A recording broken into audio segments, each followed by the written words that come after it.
VP Sara Duterte, sinampal si Yuse Claire Castro. Naku po! Yan po ay hindi literal na kahulugan. Sayang, sayang. Yan po ay nagsisimbolo ng ginawa ni VP Sara Duterte nung siya po ay dumalaw doon po sa napatay po yung Ateneo shooting. At eto naman si Yuse Claire Castro dahil sa kanyang galit at hate sa mga Duterte, ayun, siya po ay nabatikos ng lahat ng mga guro sa Pilipinas dahil po sa kanyang nilalaman ng loob. Alam nyo mga kababayan, meron nga tayong tinatawag na the abundance of the heart, the mouth speaks. Yan po ay ibig sabihin po niyan kung ano talaga ang laman ng puso mo. Ang isang taong nagsasalita, pag ang malalaman at malalaman mo ang laman ng puso niyan. Basta antayin mo lang. Kasi yung bibig, ano yan sabi nga nila, napakahirap niyang pigilan. Totoo lang. Ako, agree ako dyan. Ang bibig talaga, mahirap pigilan yan Di ba? Kunwari, ito, sasabihin ko sa inyo, di ba, yung mga chismisan. Bakit ba hindi maubos-ubos yung mga chismoso-chismosa? Siguro kung merong death penalty ang chismoso-chismosa sa Pilipinas, marami nang namatay. Sa totoo lang, ang dami na naparusahan. Totoo! Bakit to? Kasi ganito yan mga style ng mga chismoso-chismosa na hindi mapigilan yung bibig, ganito sila. Tapos kakausapin nila yung kamag-anak nila, sasabihin nila, "Psst, uy, huwag kang maingay kasi alam mo ba, yung kapitbahay namin, grabe yun. Oh, grabe yun may shinare na sikreto sa akin na meron daw siyang jowang driver." Oh, pero alam mo, huwag kang maingay kasi ang sabi ko sa kanya, hindi ko sasabihin kahit kanino. 'Di ba? Hindi ko yan sa atin lang to. Kaya ko lang naman sinabi sa ito, ipag-pray natin. May ganyan pa minsan Totoo yan! Naku po, maraming sa mga, lalo na yung mga sa mga nasa church, minsan yung chismis nila, yung pagiging chismosa nila, daladala pa rin nila Tapos papalitan lang nila ng, hindi, alam mo, kaya ko lang naman sinabi ito para ipag-pray natin. Si sister. Ganyan, may ganyan pa Pero ang totoo, talagang yung puso kasi nila, puro chismis ang laman ng puso, di ba? Parang ganito si Claire Castro. Si Claire Castro kasi yung galit niya, yung puot niya sa mga Duterte, ngayon, dahil gusto niya i-connect lahat ng kapalpakan ng amo niya, kailangan niya laging gagamitin ng mga Duterte. Nakarinig na ba kayo kay Claire Castro na nag-sorry siya at sinabi niyang pagkukulang ito ng gobyerno at pagbubutihin pa? Wala kayo maririnig na ganyan. Puro sa kanya, kasalanan niya ni VP Sara Duterte. Di ba? Kung hindi man kasalanan ni VP Sara Duterte, kasalanan niya nakaraang administrasyon ni Duterte. Magpapakita pa yun ng papel. May dala-dala pang papel yan. Hindi ko nga alam kung investigador ba ito palace officer. 'Di ba? Yung press officer 'yan. Hindi kasi imaginein mo, ang kanyang mandato maging taga-pahatid ng mga proyekto ng ni Marcos, ng Office of the President, 'di ba? Kaya nga sa press officer ng palasyo. Ibig sabihin, yung mga plano, programa, naisin, saloobin ng presidente, kanyang isasabihin sa taong bayan. Hindi. Puro galit. Puro galit sa mga Duterte. Eto, bibigyan ko pa example. Si Magalong, di ba? Hindi naman maka-Duterte yan. Pinklawon yan Pero, pilit niyang ikinokonek yan sa mga Duterte. Pilit niyang sinasabi na DDS siya. Ganun yan Yan si Castro, yan ang pinaka maliit na utak na nakita kong opisyal ng gobyerno. Sino pa? Si Erice. Si Erice, aminadong dilawan yan ever since, di ba? Alam naman natin Pero syempre, ganun pa rin ang sasabihin niya. Di ba? Hindi ka naman spokesperson ng Pangulo. Tapos, hahanap yan, maghuhukay yan, magre-research yan, aalamin niya kung ito ba'y maka-Duterte. Nag-guest na ba ito sa Esminay? Kay Banatbay, ganyan. Ganyan yan Kaya dito sa ginawa ni VP Sara Duterte, sinampal siya nito. Habang siya naninisi ng ibang tao doon sa kapalpakan ng gobyerno diyan sa Ateneo shooting sa Zamboanga, habang siya ay naninisi, nagtututuro, ating Vice Presidente ay nagpakita ng malasakit at suporta. At siya, advance na mag-isip. Kasi nag-usap daw sila kung anong magandang pwedeng gawin na plano in the future. O hayaan ninyo. Ako naniniwala ako dyan eh. Sabi ko sa inyo, ako, Maka Duterte ko, alam nyo na lahat yan. Pero pag si VP Sara Duterte naging presidente at hindi niya ginawa yung mga sinabi niya at hindi niya ginawa yung katulad ng mga naipangako niya, mga na kikriticize din natin yan. Siyempre, kasi alam mo, we're not fanatics.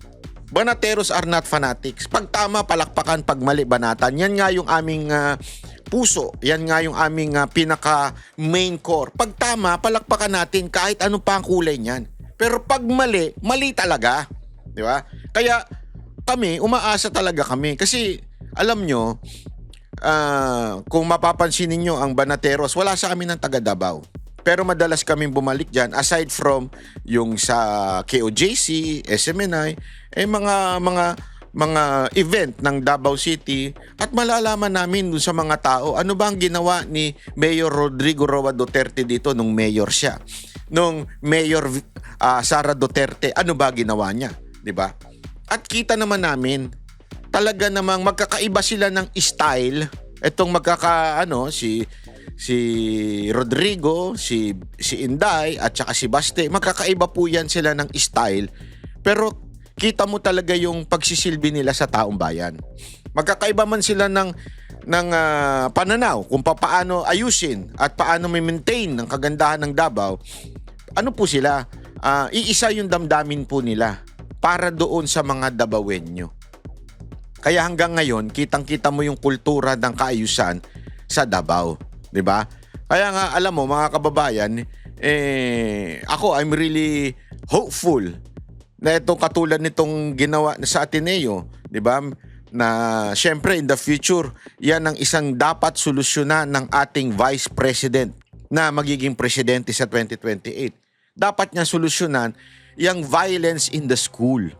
Kailangan magkaroon siya ng radikal na plataforma o radikal na plano para magbago yung violence kasi mukhang nagiging trend na. 'Di ba? Eto, baka panoorin natin, tignan ninyo yung balita na yan. Dinalaw ni Vice President Sara Duterte ang pamilya ng biktima at mga survivor ng pamamaril sa Ateneo de Zamboanga University.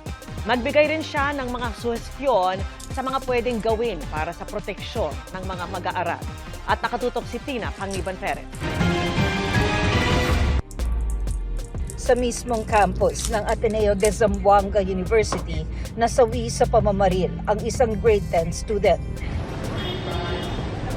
Kaya nang bisitahin ni Vice President Sara Duterte ang pamilya ng biktima, kabilang sa tinalakay nila ay ang mga pwedeng gawin para sa proteksyon ng mga mag-aaral. Hindi na niya dinetalye ang iba pang napag-usapan. Hindi ko po makwento sa inyo kung ano yung napag-usapan namin dahil hindi ako nagpaalam kasi sa kanila. Grabe yung ni VP Sara Duterte, yung kanyang integrity o yung kanyang parang honor.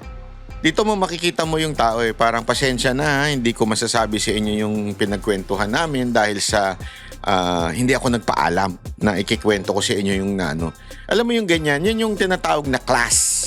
Di ba? Kasi yung iba dyan, pinipilit na violente si VP Sara Duterte. Alam mo, lahat ng tao nagagalit. As a matter of fact, hindi masamang magalit.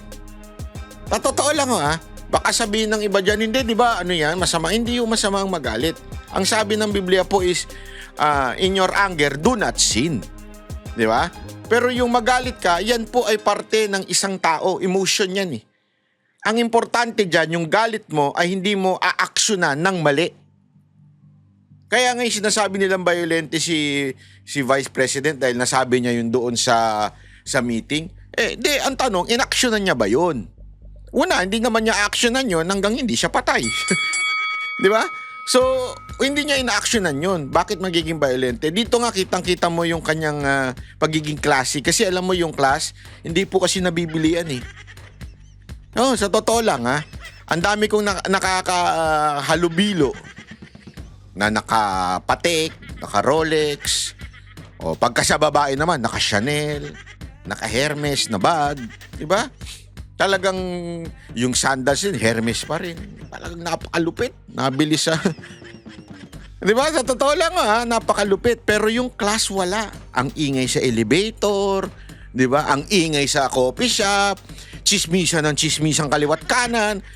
Kahit yung hindi naman dapat ilabas sa publiko, ichichismis niya. Kasi nga yung class wala.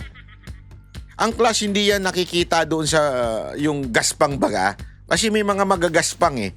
Hindi ko sasabi si BP Sara. Alimbawa, yung sinasabi nila kay Robin, na si Robin parang basagulero magsalita, parang lasing lagi. Oo, pero may class yan. Totoo, hindi ako nagbibiro. May class yan. Meron niyang yung pag sinabi niyang hindi niya sasabihin. Pag naging tapat siya. Alam mo, sabi ko nga, ang lupit nung binitaw niya, di ba tinanong namin siya noon. Sabi ko, kung sakali ba na ikaw ay tawagin ni BP Sara Duterte bilang Vice President for 2028, ikaw ba ay papayag? Alam mo, una niyang sagot, sabi niya, basta okay si Digong. Alam mo yung parang sandali, si BP Sara Duterte kukuha siya, hindi si Digong. Bakit si Digong? Kasi nga, yung kanyang talagang, sabi niya nga, utang na loob na pagiging public servant, walang ibang nag-encourage sa kanya na kung hindi si Digong. Kaya sa kanya niya tatanong. Alam naman po natin, totoo lang, ito alam naman ito, medyo, hindi ito publiko, pero kahit magkakaalyado yung si PRRD siyempre at anak niya si BP Sara Duterte at si BP Sara Duterte kila Baste, magkakaiba ho yan. Tandaan ninyo, hindi ho sila pare-pareho ng circle of friends. As a matter of fact, pansinin niyo si BP Sara Duterte hindi madikit sa PDP. Pansinin niyo yan Kahit ang kapatid niya, ang chairman, tama, president pala, ang chairman si Gusi. Kasi nga, iba yung circle of friends niya sa circle of friends ni PRRD, ni Baste. And yet, etong si Robin, he has the guts to say kung sakaling imbitahan siya ni BP Sara Duterte, tatanong sa tatay. Diba? Ibig sabihin niya yung tinatawag na merong may isang salita na mahirap makuha nga yung panahon na ito. Sa totoo lang Kaya marami nag-aaway-aaway. Kaya nga daming status sa sa IG tsaka Facebook Mga magkakaibigan nagpaparinigan para mga tanga. Mag-usap na lang kayo. Ba't kayo nagpaparinigan? Kasi yung mga nagpaparinigan, yan yung mga walang itlog yung mga yan, walang bayag yung mga yan Pagka may problema, wag na magparinig. Sabihin mo na lang, pare, medyo dehado itong sinabi mong to sa akin Medyo hindi ata tama to. Ganun. Kung talagang meron kang bayag pero kung yung tapang-tapangan lang, puro parinig, yung mga magkakaibigang babae, panay ang parinigan, di ba? Ako na-irritate na ako siya ganun. Sa totoo lang Kasi ilang beses na ako chinismis ng kung sino-sino Ang daming chismis na ginawa sa akin. Hanggang ngayon naman Hanggang yung may namatay pa nga na nagchismis sa akin na may anak daw Di ba? At totoo lang, di ko na pinapansin yan Sa dami-dami ng hindi ko na nga alam kung bayot ba ako o may anak ako. Magkakaiba O bugaw daw ako o manyak daw ako. Ano ba? Mag-usap-usap naman kayo. Gawin yung isa yung chismis para tugma-tugma. Ano ba talaga? Mahilig ako sa babae o sa lalaki? O bot? Bye. Kaya pala banat bye 6'1". Agoy. Di ba? Pakinggan natin, tuloy natin. Si Banat Bay, daming sinasabi Pero napag-usapan namin yung mga pwede pang gawin ng ating gobyerno, ng ating mga paaralan para mas maprotektahan natin yung ating mga mag-aaral. Dinalaw rin ng bise ang mga survivor ng school shooting. Ayon sa bise, naisip na niya ang posibilidad na mga ganitong insidente noong sekretary pa siya ng Department. I told you, Kaya importante yung confidential funds at saka intelligence funds. Eh. Yan kasi yung bangag talaga eh. Ano ko eh. Alam mo kasi, ang tunay na leader, actually, natutunan ko din to, sinabi rin sa akin ni Yorme to, nung nagkakape-kape pa kami. Oh, Yorme, di na tayo nagkakape. Bikini men. Dalaw tayo kay Mocha, magkape tayo doon. Kasi ngayon may coffee kiosk na si Mocha, kaya dalawin nyo, masarap yan. Diyan sa may likod ng SM, San Lazaro. Kape tayo dyan, Yorme. Hindi, isa sa mga sinabi sa akin ni Yorme nun, ang tunay na leader, hindi siya mag-aantay ng problema. He will create the problem and solve it. Hindi ibig sabihin literal na you will create, ha? Ibig sabihin, mag-iisip ka na kaagad. Ano ba ang mga posibilidad na maging problema? Halimbawa, sa negosyo. Ano ba ang posibilidad na maging problema dito sa negosyo ko? Hindi ka talon ng talong sa isang negosyo nang hindi mo inaalam kung ano yung maaaring maging problema. Maging sa trabaho. Halimbawa, mag-OFW ka. Ano ba ang maaaring maging consequence nito? Kung sakaling pumunta ako ng ibang bansa, mag-OFW ko, ano ba ang mga consequence nito? Siyempre, hindi pa pwedeng, hindi kasi, meron akong kaibigan, sabi, malaki daw kita dun sa Japan. Kaya doon nila ako pupunta, di ba? Magtatrabaho ako doon. Isipin mo dapat anong consequence niyan. Una, hindi ka makakauwi. Yung mga anak mo, baka mamaya maging pariwara yan. Kung hindi pa, meron yan kasi may kailangan ang bata, binabantayan hanggang certain age bago maging adult. Ako yung talaga, as much as pa, kaya mas maano sa akin madikit sa akin o malapit sa puso ko ang mga OFW. Kasi sa totoo lang, yan ang isang bagay na sana hindi nangyayari kung meron tayong magandang gobyerno. Kung maganda ang pasahod sa Pilipinas, sabi ko sa inyo, yung mga kababayan natin na nag-OFW, hindi naman sila pupunta dyan eh. Sa totoo lang. Hindi naman sila pupunta dyan. Dahil lang gusto nila mamasyal, hindi. Pagpapasyal, okay lang. Pero kung trabaho, hindi sila. Mas gusto nila makasama ang buong pamilya nila. Sinong gusto maging malungkot sa ibang bansa? Akala kasi, alam mo, ang mga OFW, siyempre nagpo-post siya ng mga magagandang mga tanawin, magagandang mga picture-picture. Pero deep inside them, they're sad. Bakit? Ako, nangyari sa akin yan eh. Mantakin mo, entertainer kami nun ha.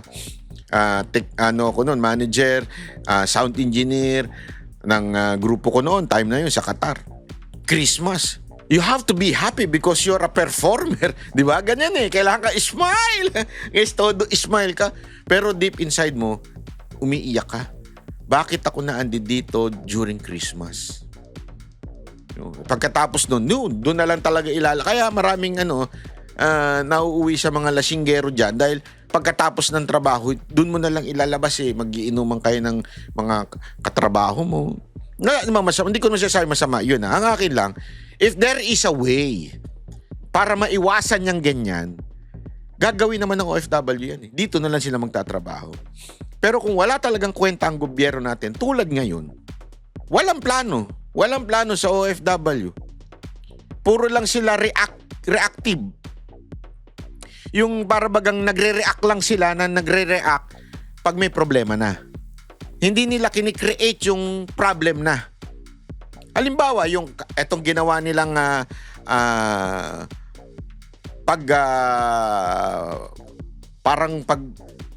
ang tawag dito, yung ginagawa nilang evil ang mga Chinese.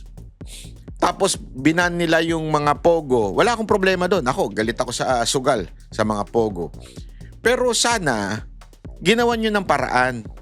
Kasi alam mo, maraming kumakausap sa akin ng mga server, mga waiter, waitress, even managers ng mga restaurant.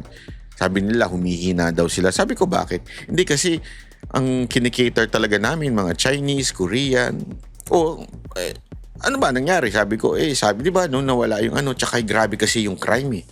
Dito sa Malate, kinikwento nila. May mga nadudukutan, na-snatchan. Kasi sabi ko nga, agree ako na tanggalin yung pogo, tanggalin ng lahat ng mga kriminal. Whether Chinese, Korean, Vietnamese, okay yan, tanggalin natin yan. Pero dapat merong kang kapalit na gagawin to attract them. Ang problema, wala. Wala tayong ginagawang sa tourism. Kasi nga, yung presidente natin hindi visionary. Hindi siya yung advance mag-isip. Mataas mag-isip, kaya mataas talaga. Pero yung advance mag-isip, hindi siya ganon. Yun ang problema natin eh. A leader should be a visionary. Bakit? 'Di ba? Sabi nga a man without a vision, without a country or without a vision is mawawala o malulost. Ano ba yung mismong verse na yun? Maganda kasi yung verse na yun. Maganda yun. Laging nasa utak ko yun eh. Yung about the vision, my people perish without a vision. Yon. Sabi dito, ano yun? Where there is no vision, the people perish. Proverbs 29:18. Ang ganda niyan. Yet ito'y para sa mga tao eh. Pag ang isang leader walang vision, walang plano, walang gustong makamit, at hindi niya nakikita yung mga problema, hindi niya nakikita yung gustong gawin, walang mangyayari. Kaya nga tama dito si VP Sara Duterte. Di ba sinabi ko na siya ng isang araw to bago ko pa napanood tong news na to? Yung plano niya nga sa DepEd, yung mga maiwasan yung ganito. Kasi alam niyo kung bakit? Trend dyan eh. Whether in entertainment or anything, what's happening in the States will soon happen to the Philippines. Bakit? Kasi yung kultura nila na pilit ginagaya ng mga Pilipino, yung colonial mentalism na mentality, colonial mentality, lahat ng paano gagawin, mas gusto nila eh. Gayahin ng mga Pilipino. So ito naman mga Pilipino, may utak Indio. Alam niyo yung utak Indio? Indio yung tawag sa atin noon nung tayo pa ay sinasakop ng Espanya, na sunod-sunuran lang tayo. Kung ano ipakain sa atin, yun lang. So ganun tayo, meron tayong utak na kailangan meron tayong nasa taas. At yan, lagi natin nilalagay dyan yung Western countries such as America. So pattern na yan. Kung anong nakikita natin sa Amerika, sa Europa, matik yan. Tingnan nyo, mangyayari rin yan sa Pilipinas. Kaya nga ang ganda ng dito, pinapakita dito ni VP Sara Duterte na may vision siya. Nakita niya na yan noon na mangyayari sa Pilipinas yan. Yung mga shooting sa school. Kung saan ang hinayaan natin at hindi natin pinulitika siya sa DepEd, hindi naman siya magre-resign dun eh. Hindi naman siya aalis dun. Kung pinabayaan lang natin yung pinagbibintang nila na confidential funds, hindi. Sana hindi nangyari to mga ito. Kung hindi nila pinulitika si VP Sara Duterte. Department of Education o DepEd dahil nangyayari rin ito sa ibang bansa. Kaya nga din po na pinalakas namin yung Learners' Rights and Protection Office o LRPO noong ako ay kalihim ng Department of Education para sila yung gagawa ng programa para number 1 sa anti-bullying natin, pangalawa sa psychosocial wellness program. Mahalaga rin para sa BISE ang monitoring sa mga estudyante at personnel ng mga paaralan. Pero kung pabor ba siyang iban ang mga menor de edad sa social media, sabi niya, ang pagbaban kasi dapat nandito sa side ng provider eh. No? Yan. So, kung gagawa tayo ng batas, dapat ipagbawal natin doon sa mga platforms na mag-register yung mga minors doon sa kanila. Ako agree ako dyan. Yan yung agree ako. Alam mo, medyo sablay yung laging sinasabi nung iba na ibaban yung Facebook, YouTube. Hindi yan ang solusyon. Yan yung utak ni Ontiveros na makitid. Utak Ontiveros yan, yung ganyang style. Kasi kahit anong ban mo dyan, merong lalabas at makakagawa ng paraan ang mga kabataan. Ang kailangan dyan, yung mismong SOCMED. Tama yung sinabi ni Robin eh. Ipatawag yung Meta. Pag hindi nyo nasolusyonan yan, bakit nagkakaroon ng access ang mga kabataan dyan? At bakit ang tagal nyong i-down yung mga video? Yun ang iban mo. Yung mismong Facebook. Kasi pag binan mo na makapasok yan sa Pilipinas, wala na yan. Hindi na makakapasok yan. Kahit anong gawin mo. Hindi ko sinasabing iban yung Facebook ha. Pag hindi sumunod yung Facebook, pag hindi sumunod yung YouTube, kaya nga sabi ko nga sa inyo importante rin na yung leader may utak. Magkakatulad lang ni Ontiveros ang leader. Sus, patay tayo dyan. Yari tayo dyan. Talagang para tayong magkakaroon ng another what is empathy? Ayun. Gano'n na lang, yun na lang. Magkakaroon tayo ng ganyan. Oh, by the way ha, mga kababayan, baka iniisip nyo kung ano to sinisinghot-singhot ko. Ito, gusto ko lang i-share sa inyo to. Nabili ko lang to. Kung gusto nyo, may art to cart. Hindi ko to po promote dahil lang gusto ko i-promote ha. Pero nakatulong sa akin eh. Itong Lush na yung pang reflux. Kasi lagi akong ina-acid. Ano ko na yan lalo na pagka maraming mga darating na event na nai-stress ako. Ina-acid ako yung yung umaakyat yung acid reflux. Yun na nangyayari. At kahit nung pambata ko nangyayari na, lahat na ng gamot na isipin ninyo, nagawa ko na. Okay? Kasi since noon pa to talagang ko Ngayon lang ako nagkaroon ng talaga masasabing solusyon na ito. Walang biro. Noong una, pinapanood ko, sabi ko, another scam na naman yan.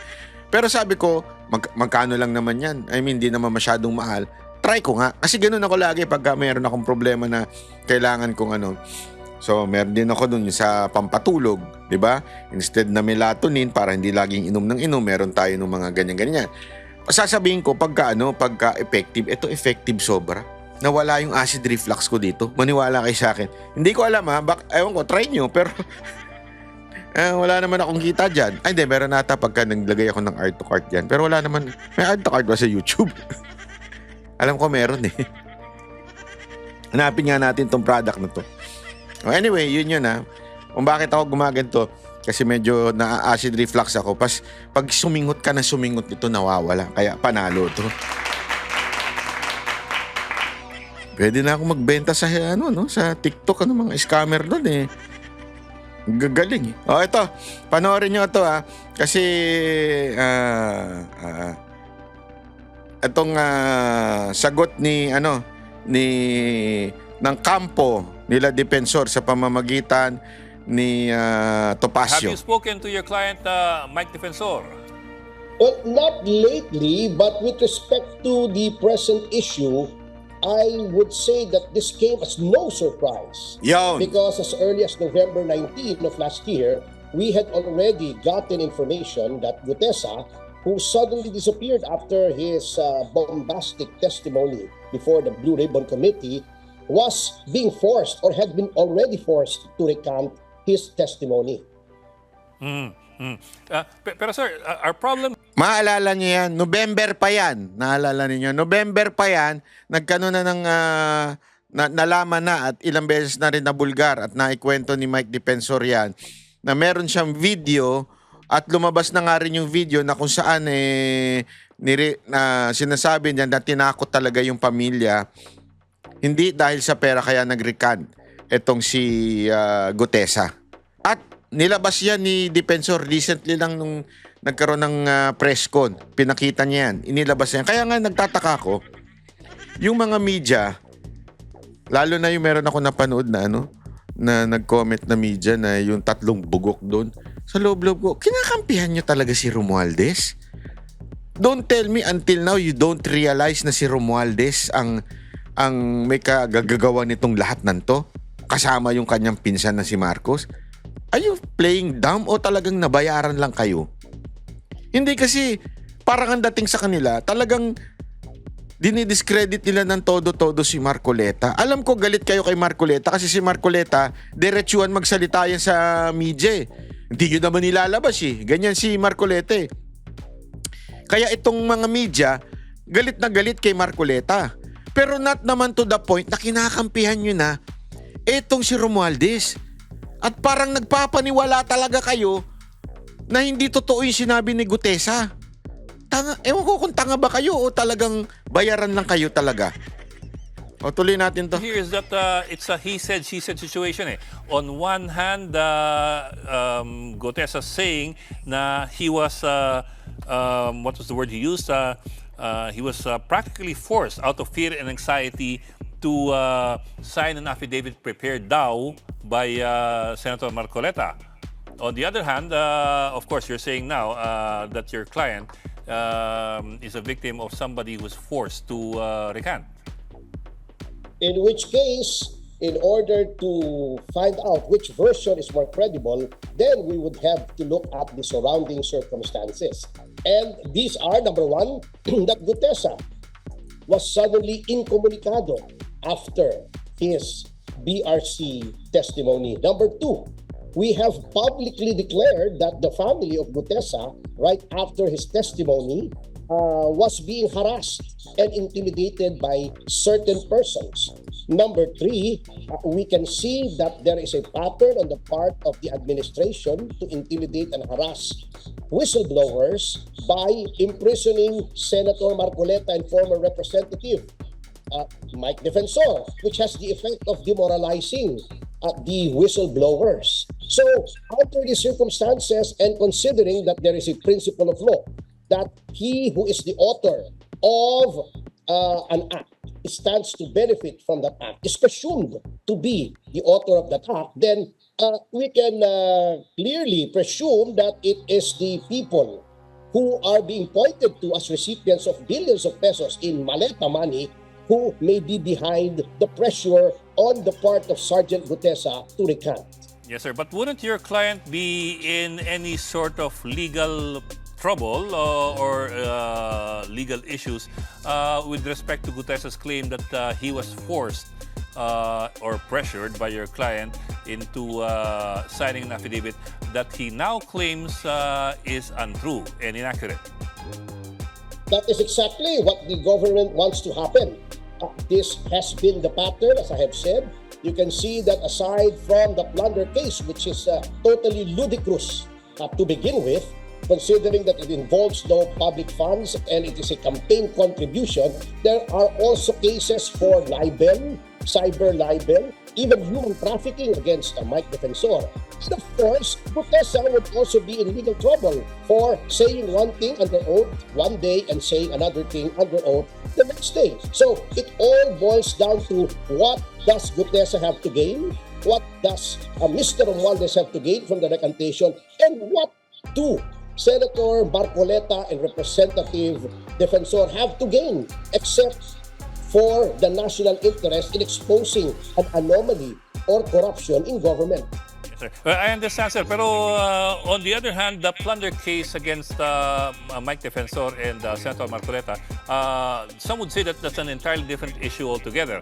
And to your point po, that it involves no public funds. The plunder law provides for the violation of plunder with public funds and with private funds as well. Oh, I will not argue the point. Because it is sub judice. All that I'm saying is that it is also acceptable in law that there can be established a pattern of certain acts. And we can see that there is already a pattern on the part of the administration to harass its critics. Yan. Alam mo, ito malinaw eh. Kasi di ba sinasabi nga ni Ed Lingao na merong sinabi yung isa, meron ka rin sinabi. Paano kami ngayon maniniwala? Iyon sinasabi ngayon ni Topacio, tingnan nyo na lang yung circumstantial evidence. Kasi remember, circumstantial evidence is part of the evidence. Ano ibig sabihin nun? Yung mga surroundings na nangyayari. I mean, obvious pa ba? I mean, hindi pa ba obvious? Walang nakukulong na kaalyado. At kunwari, yung hindi kaalyado, tatakutin lang, tas lilipat na, wala na. Burado na yung kaso. Katulad ni Joel Judas Villanueva. Plunder yan. Ano na nangyari? Porket lumipat lang siya, makikita mo na talagang wala na, burado na. So, hindi pa ba obvious? I mean, stupid na lang ang magsasabi that the justice na nangyayari sa Pilipinas is for everyone. No. Anyone na mag-criticize, mabilis pa sa alas 5, siguradong makukulong o makakasuhan. Imagine niyo nung dating kaalyado nila si Loren Legarda, walang kaano-ano. Nung hindi na nila kaalyado, naglabasan na yung kaso. Every time, kaya natatakot yung mga tao ngayon, mga public official or mga politicians na kumontra sa gobyerno. Kasi talaga namang kawawa ka. Kawawa kapag kumontra ka sa gobyernong ito. Pattern na po yan. Yan yung circumstantial evidence. Kaya nga, yung pananakot, kaya nagre-recant. Diba? Dahil nga sa pananakot, yan ay kitang-kita natin dun sa 4 na ex-Marines at itong kay Gutesa. Alam mo, kawawa si Gutesa dito sa totoo lang. Although, sabi nung pamilya, may narinig ako through someone na kasi tinatakot talaga daw. Sabi ko, okay, tinatakot, pero sana, ako papayag lang ako yung, hindi, binabawi ko yung ano. I mean, sana ganun na lang binabawi ko yung mga sinabi ko. Pero nandamay ka pa ng mga ibang tao na alam mo namang inosente. Idadamay mo pa si Marcoleta, si Defensor, paging si Rowena Guanzon, idadamay mo pa. Para lang maproteksyonan ng pamilya mo. I mean, it's not Sana nakipag-negotiate ka, sinabi mo na lang, hindi mo na lang idadamay, babawiin mo na lang. 'Di ba? Yung statement mo before. Kasi kawawa naman yung mga inosente. Oo, ligtas ka nga. Tandaan mo, may pamilya rin si Marcoleta. May pamilya rin si Defensor. May pamilya rin si Rowena Guanzon. At may mga reputasyon niyang pinag-iingatan. Tapos masisira lang dahil doon sa imbentong recant mo. Na lumabas naman na yung audio mo na kausap yung asawa mo. Na sinasabi mong tinakot ka, kaya ka nag-recant o nagbawi. I mean, tapos itong mga media, ewan ko, kupal talaga yung mga media.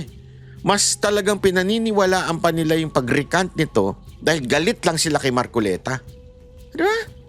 Kaya nakakaano. Which is very sad because instead of concentrating on people who have been pointed to as having received billions in kickbacks, they are going after the whistleblowers. Remember, Sir Ed, the fact remains that it has been established even by the President in his mahiyahan naman kayo speech that billions have been stolen. Now, who stole them? They could not have vanished out into thin air. So, what the government should be doing is unearthing who have been plundering public funds with respect to the flood control scandal. And instead of putting pressure to bear on the whistleblowers, they should be hearing them out. And so we can see that it is a saddening development in our country and it is a deterrent to future whistleblowers. But sir, at the very least, was there really a meeting in a Japanese restaurant the day before the Blue Ribbon Committee hearing? We're talking about... Ako na sasagot. Sinabi na ni Marcoleta yan At saka ni Defensor yan noon na nagkita sila, di ba? Ano ba? Tapos, ewan ko kung sino na naman naglabas sa Senate, Meron na namang malisyoso. Kilala ko na yung malisyoso na yun, Kilala ko na yun. Yung baklang senador yun, Hindi ko na sasabihin kung sino yung baklang senador na yun, Yung mahilig mag-intriga dyan, naglabas na naman ng video na kesyo daw si Gutesa pumunta sa opisina ni Marcoleta. Di ba sinundo nga niya sa labas? Kasi nga guess niya. Tapos sasabihin mo, hindi, bakit pumunta sa Intrigero talaga tong agon to September 24, 2025.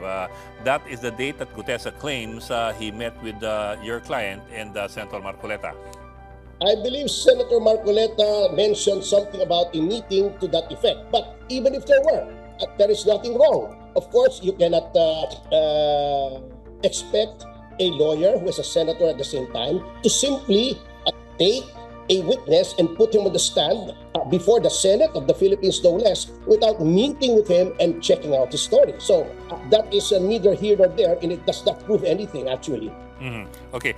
Sir, I also take note of the new statement made by Gutesa where he says na I never had any direct contact with Speaker Romualdez, nor did I even see him at that address. So I suppose by that that it implies that he had been to the house of Speaker Romualdez. Well, that's what he is saying now. But, you know, a person under pressure who is probably under custody, whose life is under threat, whose family safety is under threat, will say anything. You have to remember that.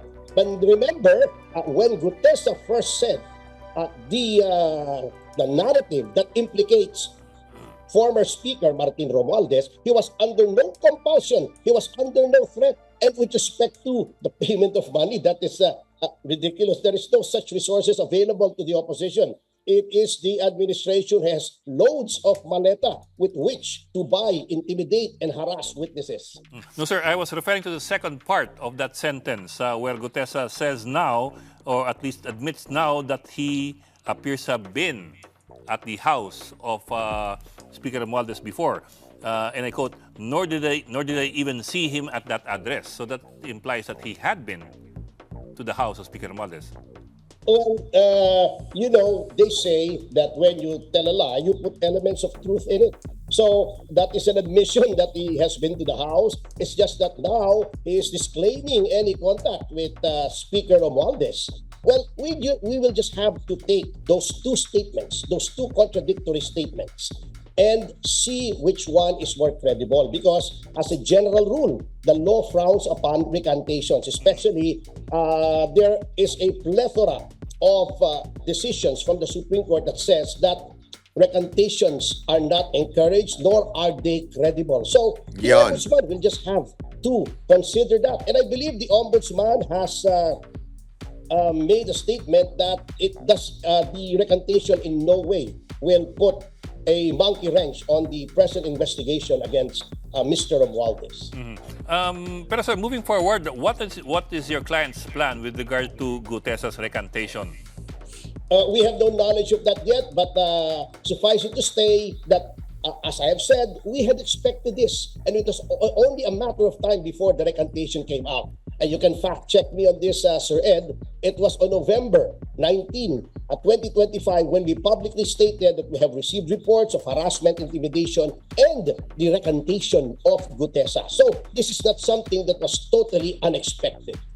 Actually, sir, to be honest about it, a lot of people were wondering how Marcoleta and your client appear to have lost track of Gutesa after the Senate Blue Ribbon Committee hearing. Bakit po biglang parang nawala siya sa inyong paningin?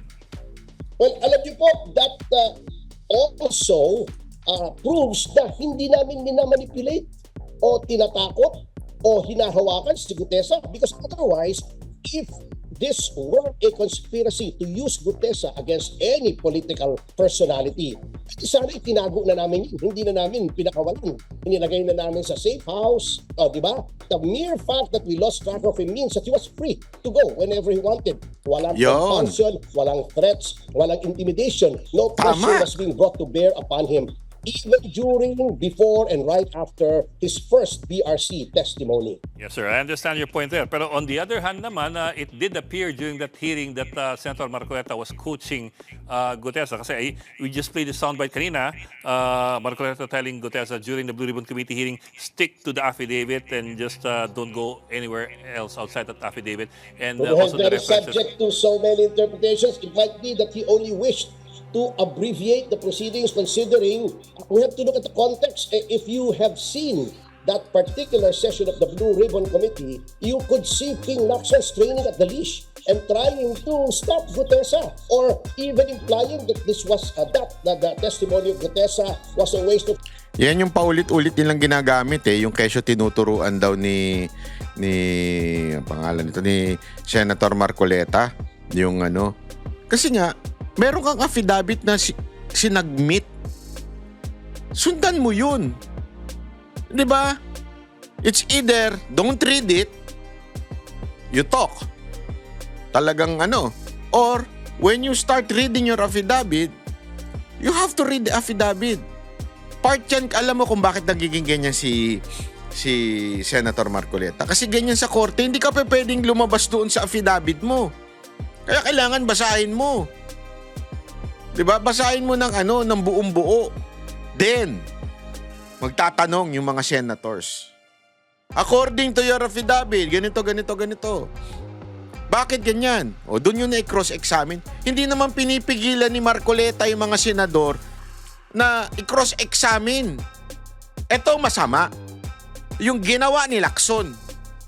Ano yung ginagawa ni Lacson? Siya ang sumasagot doon sa dalawang witness niya na nakatakip ang muka. Diba? Na nakatakip ang muka, tapos kesyo ganito ganire. Diba? Naalala nyo nun? Dito ba, may nakita ba kayo na tinanong si Gutesa? Tapos ang sumagot si Marcoleta? Wala. Yung pagbabasa ng affidavit, normal yun na dapat basahin mo yung affidavit mo. Nakakaligtaan niya siguro dahil natataranta siya o kaya naman siya ay, alam mo yun, minsan ganun din ako pag nagbabasa, minsan nakakaligtaan ko Lalo na pag medyo malabo na mata. 'Di ba? So walang masama doon na paulit-ulit na nire-rewind ng mga media na para bagang ang dating tinuruan. Hindi tinuruan 'yun. Ganun lang talaga. Pagdating naman sana, ba't din nila punahin? Never pinuna ng media to. Tandaan niyo, never pinuna ng media yung kay Lacson. Na pag tinatanong ni Marcoleta, ang sumasagot si Lacson doon sa witness. Yun ang merong tinatago, halatang halata. Pero bakit tahimik ang media doon? Alam ko na. Kasi nga, tropa nila si Lacson at galit sila kay Marcoleta. Kung sino man ang... Kasi bakit naging ng tropa si Lacson? Kasi nga, si Marcoleta at saka si Lacson laging nagbabangayan yan galit sila kay Marcoleta, 'di ba? So, kung sino yung kaaway nung kaaway mo, ay kakampi mo na. Totoo yung, 'di ba? Ganun naman lagi. So, kung may kaaway ka, 'di ba? Kuwari kaaway mo si C. Ibig sabihin, si letrang C ang kaaway mo. Tapos si letrang B kaaway din si C. So, gagawin mo, kaibigan mo na si B, 'di ba? Ganun yun. Matuloy natin to Topacio, attorney. Matalino talaga itong ang bata natin It should not have been done. So you should see it in that context, Sir Ed. Okay. Sir, so moving forward, you do not see any legal action from your client's part as far as Gutesa is concerned? At least This happened only, I think, yesterday or the day before. So this was very recent. And as you know, my client is incarcerated, and it's quite an effort to be able to communicate with him. You have seen how he was treated by the police. He just wanted to speak to the media, and yet he was bodily restrained, causing him physical pain. So, consult with him and get guidance from him as to what our next action will be on this particular matter. Okay. Ayun, grabe, no? Ang lupit. Eto pa pag-usapan natin to. Saan na yan? Yung kay Guanzon naman. Okay, Glenn. Laila, nasa linya natin si Attorney Rowena Guanzon. Ay, si Attorney Rowena Guanzon. Good morning po, Attorney. Good morning, Ate Laila, Kuya Gen. Yes, morning, mayong aga. Mayong aga. Aga pa ko bugtaw ni Gutesa. Gani, ano bang natabo nga? Kaintindihan na yung dalawa. Anong natabo kay diri kay Gutesa man? Oo nga, nag-regata. Attorney. Kuan sa kuno daw is a resurrected man. Uh-huh. Talaga naman itong si Gutesa. Oh. nakita ko lang yung statement niya eh. Oo Kaya ang nga, dami oo nga. tumatawag. Oo. Sabi niya dun sa statement niya na, di ba, bumaligtad na siya? Yes. Na hindi daw totoo yung lahat ng affidavit niya at sinabi niya dun sa Blue Ribbon hearing ni Senator Marcoleta. Mhm. Sabi niya, pinilit lang daw siya ni Senator Marcoleta at ni former Kong Mike Defensor. Okay. At sinabi pa niya na may tumawag sa kanya na galing sa opisina ni Senator Marcoleta Mhm. at inalok na kung gusto niya akong tawagan si Attorney Guanzon para sa kanyang salaysay o affidavit ay bibigyan siya ng numero. Mhm. Kaya pati ako, Nadami dito. oo, parang ibig niya sabihin kasama ako doon sa conspiracy ni na Senator Marcoleta at Mike Defensor na Okay. gamitin lang siya laban kay Martin Romualdez. Oo. Pero Nako. sinabi din niya na hindi naman daw siya nag-contact sa akin. Talagang hindi. Sinungaling na yan. Mga pakialam ko sa kay Gutesa na yan. Ang layo-layo naman paano kung magiging kliyente yan. Oo. Pero, Baka inisip niya. Nadamay ako. Kasi alam nila na siyempre friend ako and supporter of Senator Marcoleta. Kaya dinadamay Yan. na naman nila ako. Mhm. Pero may magagalit dyan sa ginawa ni Gutesa, si Ombudsman. Mhm, mhm. Nako. Attorney, itong si Gutesa, after niyang tumistigo doon sa Senate Blue Ribbon Committee, biglang nga nawala, hindi na siya naging visible. Attorney. Ang tago siya, pinatago siya. Mhm. Sigurado naman, hindi naman ako obvious naman yan. Bakit babaligtad si Gutesa? Nakatestify na siya. Hindi perjury yun. Oo. Diba? Kasi nag-testify na siya under oath eh. Oo nga, oo Ang nga. labit lang niya, hindi walang perjury dahil di naman siya nakatestify. Nag-testify siya doon. Mhm. Kung pinilit lang siya, dapat di ba makikita mo naman kung ang behavior ng taong pinipilit. Mhm. Aha. Kaya Opo. sigurado na maleta siya. Na mali. Yaw. Maleta si Gutesa. Ako po, patay tayo dyan. Pero sa tingin mo Sige. rito, attorney, kasi nung una merong yung mismong 18 mari, may 4 na bumaliktad, di ba? Tapos sumunod to si Gutesa. Sa tingin mo, sino yung mga nasa likod dito para itong mga taong ito ay bumaliktad sa kanilang mga unang testimonya? Sabi mo mga under oath to si Gutesa. Sabihin, lahat ng mga niya pinagsasabi niya doon ay pawang katotohanan. Pero ngayon, nadiin yung dalawa. Tingin mo, anong klaseng tactic to? Sino ba ang beneficiary niyan? Yung Ayun. pagbaliktad Yo. ng 4 na yun at ni Gutesa, hindi ba si Martin Romualdez? Yo, Ayun. natumbok Kung mo. sino yung beneficiary niyan, siyempre siya yung pagdududahan natin. Siya yung Yo, may, natumbok mo. na gumalaw nito. Mhm. Ngayon, ito problema na yun, yung 4 na yun, at ni Gutesa, dahil nag-announce na ang ombudsman, na pwede silang kasuhan yung 4 na yun, na kasama sa plunder ni Yun. Martin Romualdez. Yan. Kasi sa plunder naman, pag nag-deliver sila o nag-receive sila, kasabwat sila. Mhm. Ayun. Hindi namin nila, nakasabwat sila. So, una nila ang affidavit. Ngayon, kaya nga sabi ko, dapat isama din ng ombudsman si Gutesa doon sa kaso ni Romualdez. Yun. Kasi, para malaman talaga ng mga tao sa husgado kung totoo ba itong mga pinagsasabi niya. Kasi, yung ibang kasama niya, sinabi din na kasama sila sa pag-deliver ng mga mali-malitang milyon-milyong piso na kickbackan. Nako. Pero paano na yung iba? Kasi kahit mag-withdraw si Gutesa at yung 4, meron pang ilan pa ba yun? 5 minus 18? O di may 13 pa. Oo. May 13 pa na nagko-corroborate yung mga testimony nila na nag-deliver sila. Although hindi sila sabay-sabay nag-deliver, pero nagkakaalaman sila na nag-deliver sila na mali-malitang pera kay Martin Romualdez sa bahay niya sa Forbes at utos ni Saldico, yung kanilang boss. So yan ang ngayon yan ang problema ni Gutesa na hindi niya nakita. No. Dahil ngayon, ombudsman na ang kalaban niya. Oo. Hindi si Senator Marcoleta. Ayun. Dinadamay lang kami dito kasi alam nila na supporter ako and friend of Senator Marcoleta. Pero kung layo naman ang kwento nitong Gutesa na ito, Okay. bakit naman gagawin yung salaysay niya? Sino ba yan? Parang Okay. Parang sino ba yan si Gutesa para bigyan ko siya ng panahon ko ba? Yun. Tsaka mga ganyang klaseng tao, parang layo naman yan sa akin, di ba? Wala akong access dyan. I mean, I don't want to have anything to do with them, di ba?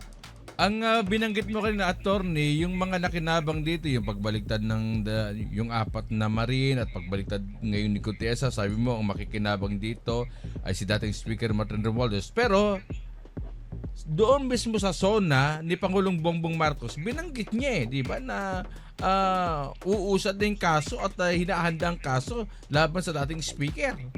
No, hindi naman niya pinapangalanan. Parang hindi niya masambit yung parang si Darth Vader sa Star Wars. He who cannot be named. Ano ba? May minipit ba mga dila nila na hindi nila masabi ang pangalan niyang pinsan niya? Nako. Matagal na po yung zona na yan. Napakatagal na. Last year pa, sinabi natin makukulong siya. Wala naman siya nakulong. Ngayon, kailangan patunayan na yan ni BBM at na Ombudsman na itong si Martin Romualdez ay hindi po yan untouchable. Ngayon, si Gutesa, nadagdagan pa ngayon. Akala ni Gutesa nakaisa siya. Ngayon, sakit ng ulo niya. At ngayon, sigurado, pag dinamay siya ng ombudsman sa plunder case, kasama siya. Makukulong ni Martin Romualdez. Kasi hinog na yung kaso na yan Yan sinasabi ng ombudsman Hinog na yung kaso na yan ni Romualdez. Pinag-aaral ang mabuti. Kasi siyempre si Romualdez, maraming abogado, maraming pera, di ba? Kaya matitinik din yung mga depensa niya. Pero sa presinto ka na magpaliwanag, kumbaga. Yun. Kinulong nyo nga si Senator Marcoleta na walang perang ni isang kusing galing sa gobyerno, ginawa niyong plan. Kaya lang medyo, ewan ko parang sana totoo na kasuhan ito ni Remulla, di ba? Ng plunder kasi baka mamaya kwento-kwento lang ni Remulla. Alam mo naman si Remulla, puro yabang lang minsan di ba? Sana.